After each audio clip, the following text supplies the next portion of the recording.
Alright, here's my complete build guide on the new upcoming free unit, Heng Permansor Terrae, or PT for short I guess. As usual, in this video, I'll first go through his overall kit, followed by his Eidolons, then some build options, possible rotations, and finally his synergies. So leave a like if you find this video helpful. Also, please check the pinned comment for any extra notes or corrections. And with that, let's get started. This video is sponsored by LD Shop, a safe and reliable game top-up site. From the creators of one of the best emulators, LD Player, it offers affordable prices in most game items through official ways. Like games such as Honkai Star Rail and Genshin Impact top-ups are purchased from Razer Gold, so you don't have to worry about getting banned. Something I can testify for myself, as I have been using it for my monthly supply passes. It also does not require any of your account information, just the user ID and server. You just hop into LD Shop, select your preferred game, select the pack, then type your UID and server, and then just click on top up, select your preferred payment option, and that's basically it. Within a moment, you get your jades. It's a fast and easy process with tons of positive reviews. And also, if you are someone who regularly spends on the game, there's a VIP system that rewards you with a free express supply pass if you spend over $80 a month. Also, if you use my link, you'll be getting free coupons for even more discounts. I know you'll be spending for your favorite character, so why not do yourself a favor and save some money? Just click on the link in the description or in the pinned comment and check out LD Shop. So, Heng PT. He's a 5-star physical unit following the path of preservation. He provides AoE shield to all allies, which can then stack, pretty similar to Aventurine. But unlike Aventurine, Heng's shield scales of attack. He also has a summon called Soul Dragon, like Numbi or Fuyuan, who can deal AoE follow-up attacks. Looking at his base stats, typical of a free unit, every stat here is on the lower side, except for the defense, which is one of the highest in the game. And that does help with survivability, as being an attack scaler, you won't build that much HP and defense on him. He's got 97 speed and a 135 energy cost ultimate. Starting with his abilities, the basic attack is nothing special. It's the same old single target hit dealing physical damage. His skill first makes one of his ally a bondmate and then provides shields to all allies for 3 turns. As I said earlier, this shield scales of his attack and it can stack up to 300% of the original shield. And of course, only one ally can become the bondmate at a time. Now, what is this bondmate effect? For that, let's look at his talent. When any ally becomes the bondmate, Heng summons his Soul Dragon, which has an initial speed of 165, giving it an action value of around 61. Now, one thing to keep in mind here is that this Soul Dragon, even though Heng summoned it, it's actually tied to the bondmate. And by that I mean, let's say Sunday uses his skill on this bondmate. Even if the bondmate does not have a memo sprite, it will trigger the full effect of Sunday's skill, because now Soul Dragon becomes the bondmate's summon. It's basically Heng making the bondmate a kind of a remembrance unit. Now, whenever Soul Dragon takes turn, it dispels one debuff from all allies and provides AoE shield to all allies similar to the skill for 3 turns, but with lower multipliers. Now, this will help stacking the shield. Lastly, if either the bondmate or Heng gets knocked down, the Soul Dragon will disappear. For his ultimate, it first deals AoE physical damage to all enemies, and then provides the same shield as the skill to all allies, basically stacking up the shield again. And then the Soul Dragon becomes enhanced for 2 actions. While enhanced, when taking action, the Soul Dragon will do a follow-up attack dealing AoE damage to all enemies. And this attack will first deal damage based on Heng's own stats, and then will deal additional damage of the bondmate's type, which is based on their stats. And if the bondmate is a damage dealer, which most likely will be the case, you can expect some decent damage from this attack. And of course, as I said, this enhancement will last for 2 Soul Dragon actions. Lastly, we have the technique. It is not an attack ability, so it will not trigger the battle. After using it, Heng will gain the bondmate effect. Also, it will inflict daze to all nearby enemies for 10 seconds, preventing them from attacking. And when switching characters, the bondmate will be transferred to the active one. And when entering battle, Heng will automatically use his skill on the bondmate, similar to how Saridra does. So basically, always start the battle with your DPS. For his trace level of priority, the skill and ultimate should be the first, as they contribute the most in stacking the AoE shield and the damage from the follow-up attack. Then go for the talent, as it also stacks the shield. And lastly, the basic attack, which you can leave at level 1 if you want, as you won't really be using it all that much. On to Da Nang's passives. His first passive provides an attack buff to the bondmate equal to 15% of Da Nang's own attack. Now depending on how much attack you build on him, this buff can easily be around 500 attack. The second passive gives 40% action advance to Da Nang at the start of the battle, basically giving him first turn. And when the bondmate uses an attack, Da Nang will regenerate 6 energy and the Soul Dragon will gain 15% action advance. This will help with his 135 energy cost ultimate and good cycling on the Soul Dragon, which will stack the shield even faster. Lastly, the third passive. When Soul Dragon takes turn, it will provide a kind of a mini shield to the ally with the current weakest shield, and this will also help stack the already present shield. Also, when the enhanced Soul Dragon takes turn, they will additionally deal damage based on the bondmate's attack to the enemy target with the highest current HP, which does make the follow-up attack much more versatile, I guess. As for his bonus stats, after maxing out his traces, Da Nang gets 28% attack, 22.5% defense, and 5 speed. Pretty good and sustainable stats. Now let's go through his Eidolons. Since we are getting his first copy for free, if you do like him, going for a few Eidolons will make him even better. As usual for the calculations in this video, this is the team I have used, and I have considered a single ultimate rotation. It's your typical Anaxa team, which seems to have the most synergy with Da Nang at the moment, but more on that later. But now, let's start with his E1. When Da Nang uses his ultimate, it recovers 1 skill point for the team and gives 18% rest spent to the bondmate for 3 turns. Now given how skill point heavy Da Nang himself and most of the hypercarry teams can get, this Eidolon provides some solid utility with good damage increase for the DPS. His E2 gives the enhancement buff to the Soul Dragon for 2 additional actions, and also when using his ultimate, Soul Dragon will get a 100% action advance. Also, when Soul Dragon takes action, the additional damage that scales off the bondmate now deals 200% of its original damage, and the shield will also be 200% of the original value. So basically, Soul Dragon will most likely have permanent uptime on the enhancement buff, and right after Da Nang uses ultimate, Soul Dragon will do a follow-up attack. Overall, more follow-up attacks resulting in overall more damage. Also, the damage of said follow-up attack will increase as well, since the attack will get a 100% true damage boost. And then of course we have the extra shield as well. This Eidolon provides a massive damage increase. The E4 simply reduces the damage taken by the bondmate. Nothing crazy. Lastly, the E6, which is broken. It first gives 20% vulnerability to the enemies, while the bondmate is present on the field. Addition to that, the bondmate gets 12% defense ignore for all of their attacks. And lastly, when Da Nang uses his ultimate, the bondmate will deal additional AoE damage to all the enemies. Now given the huge multiplier and the fact that this damage will scale off the bondmate stats, which is most likely the DPS of the team, you are pretty much getting close to an extra ultimate from the DPS themselves, which is huge. And when you combine the 20% defense down and the vulnerability, this Eidolon provides one of the highest damage increases amongst all the recent E6s. Overall, the E1 is worth it in my opinion if you want to increase Da Nang's value. His E2 also has a pretty good damage increase with the extra follow-up attacks and the true damage. And then we have the broken E6, but I don't expect most players to go for E6 on a sustain. That said, even at E0, if you take into account his synergy with Sunday, amongst other sustains, he provides the most utility for any team with an attack scaling DPS, so it's perfectly fine at E0. But if you want some extra skill points and damage, then the E1 is a pretty good deal. By the way, if you're enjoying the content, please consider subscribing, as it does help this channel grow and motivates me to make more content for you guys.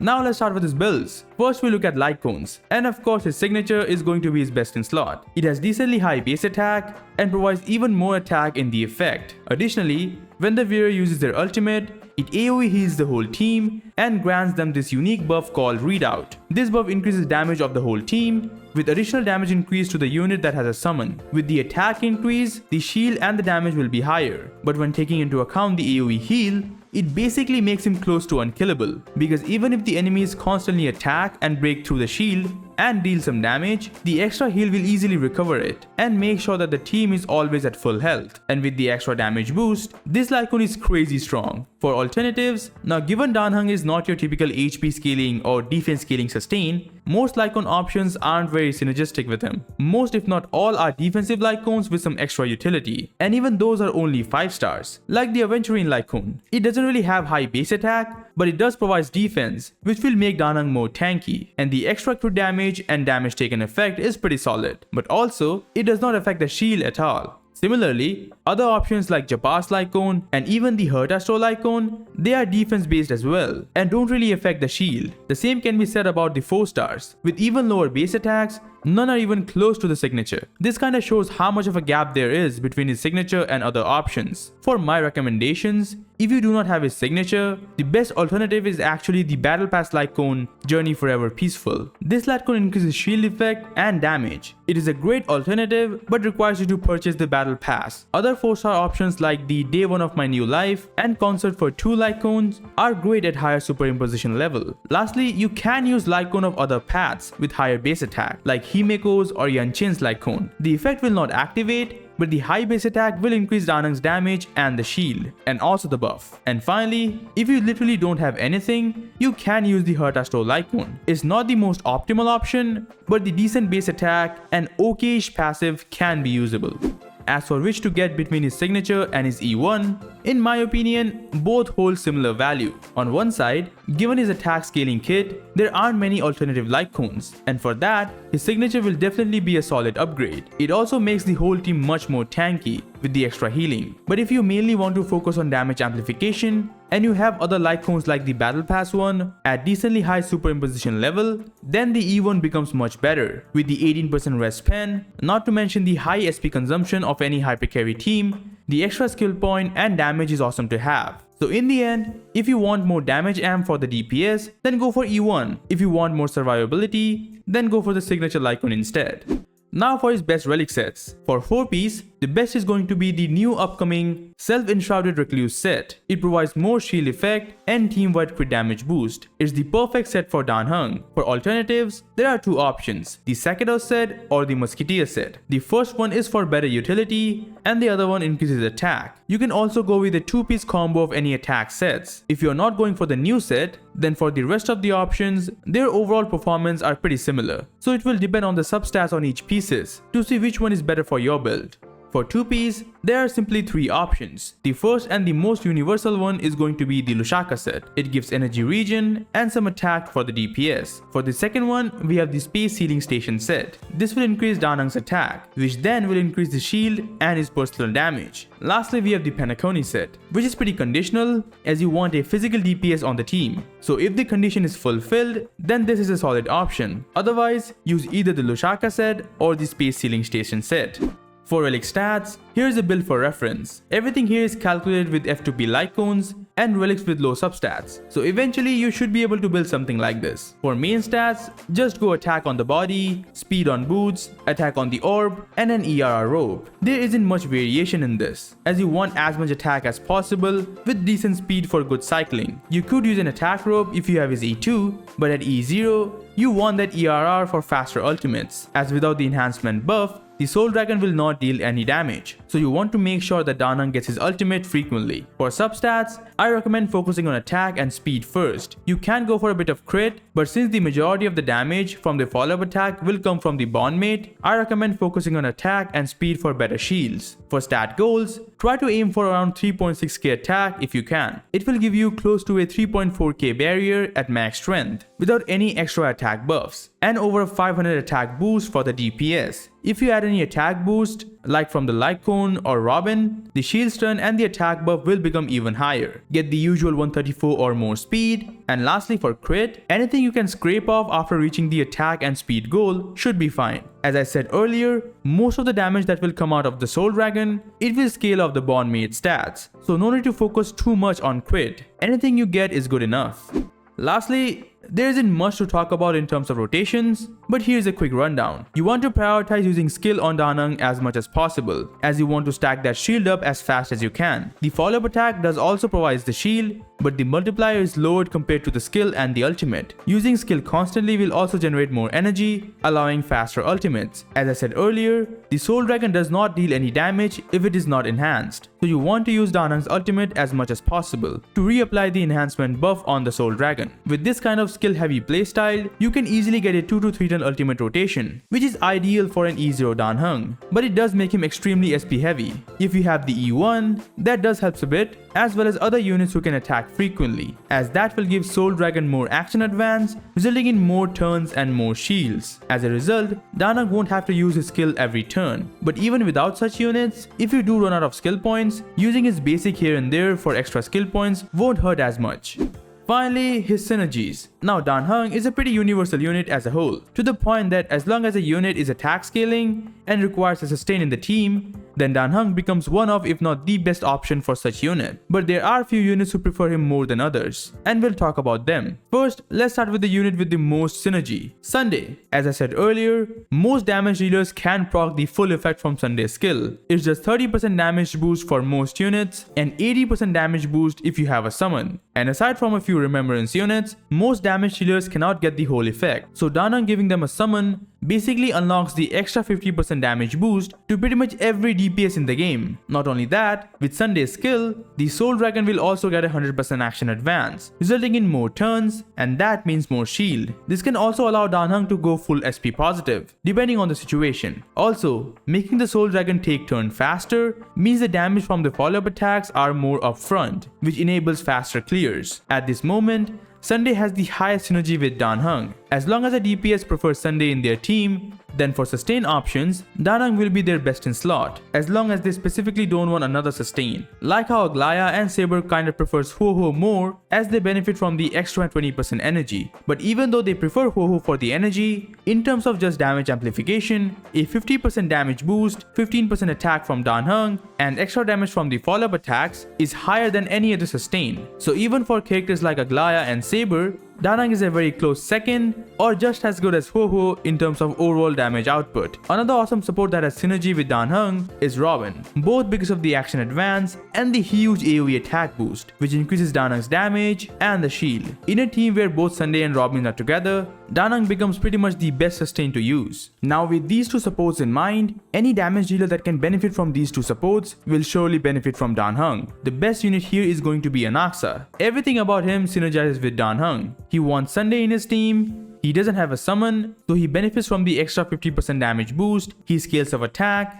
and does not require specific sustains like Ho-Ho. And he can also use Robin in the team. Now granted, after the release of Ceridra, she has taken Robin's place in an Anaxa team, but she also synergizes with Dan Heng. A quadruple skill from Anaxa will generate 24 energy for Dan Heng and give 60% action advance to the Soul Dragon. Even if you don't have Ceridra, with Sunday's action advance, Robin's action advance, and Anaxa's double skill, giving 30% action advance to the Soul Dragon and generating 12 energy every turn, pretty much allows Dan Heng to go full SP positive and still have a very thick shield. At this point, Anaxa as a DPS has the highest synergy with Dan Heng. Another unit that also has good synergy is the Herta. If you are going for a hyper carry team with Sunday and Robin, then Dan Heng becomes a much better option than Lingsha, as the Soul Dragon can perform more frequent follow-up attacks and has much better damage amplification. Such a team will require heavy skill point generation, so having the Herta signature Lightcone is recommended. If you go with a dual DPS comp with either Jade or Anaxa, even here Dan Heng wins in both attack frequency and damage amp. Having Robin here is better for Dan Heng, but Tribi also works. In most cases you will always make the Herta the bondmate, but if you are playing Anaxa in the team, then making him the bondmate will generate more energy for Dan Heng and action advance for the Soul Dragon. Some other units that have decent enough synergy with Dan Heng are Yanli and Fei Xiao. Yanli most of the time does prefer Ho-Ho for the extra energy, and that is better for a challenge like Pure Fiction, where more frequent ultimates is better than higher damage. But aside from Pure Fiction, Dan Heng becomes a pretty good secondary option. For Fei Xiao, Aventurine has been the most synergistic sustain in this team because of his frequent follow-up attacks, but since that is based on the enemy hits, if the enemies are not attacking as frequently to trigger Aventurine's follow-up attacks, then Dan Heng will outperform him in that regard. Also, Fei Xiao's frequent attacks synergizes really well with Soul Dragon, constantly giving it action advance and extra energy for Dan Heng.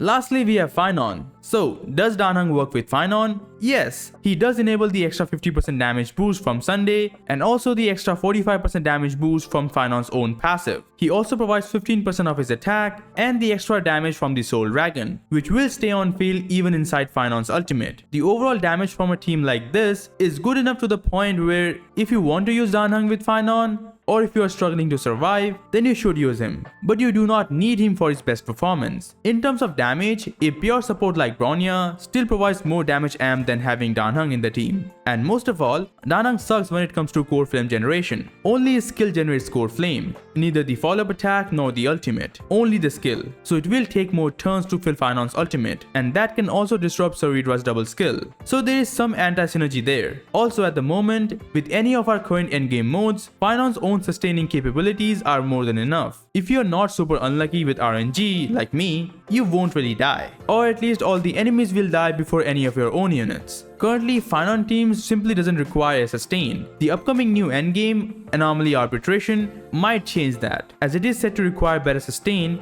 as the enemies will hit much harder in that game mode. So Danheng might be useful there, but without any proper in-game testing, I can't really say how Phainon's healing will fare in that game mode. Alright, post-editing show here. Yeah, he totally needs Danheng. After testing him in the new endgame mode, both on and off stream, Phainon really struggles to stay at full health, even inside his ultimate, both in the night stages and especially in the king stage. And it's not about how much damage the enemies are dealing, it's more so that since they have so much HP, it requires a lot more than just 2 ultimates from Phainon. And even if most of the time the other units are not on the field, with no sustain and them not being very tanky, the damage in between Phainon's ultimates never gets healed, and eventually by Phainon's third ultimate, a few of your supports will die, especially in the king stage. If you have really high damage with Eidolons on your Phainon, he might be able to finish the night stages without a sustain, but not the king stage. The boss is way too tanky and will require a lot of ultimates from Phainon, and a longer battle is deadly for a no sustain team. So yeah, Danheng is definitely needed in a Phainon team for the new endgame, but for the rest of the game modes, he can still run sustainless no problem. Overall, as a free unit, Danheng has much higher value than Dr. Ratio at the time of their release. He is definitely one of the best and universal sustain in the game, on par with Hyacinth when it comes to versatility. Although few characters will prefer specific sustains like Aventurine and Ho-Ho, and of course all the HP scaling units would want Hyacinth, but for any other team than those, Danheng PT is one of if not the best sustain in the game. And that's going to be it for my guide on the new Danheng. I really hope it answered any questions you had about him. If you have anything else, you can leave them in the comments, and I'll try my best to answer them. Like and sub if you enjoy my content. Thanks a lot for watching, and I'll see you guys in the next one.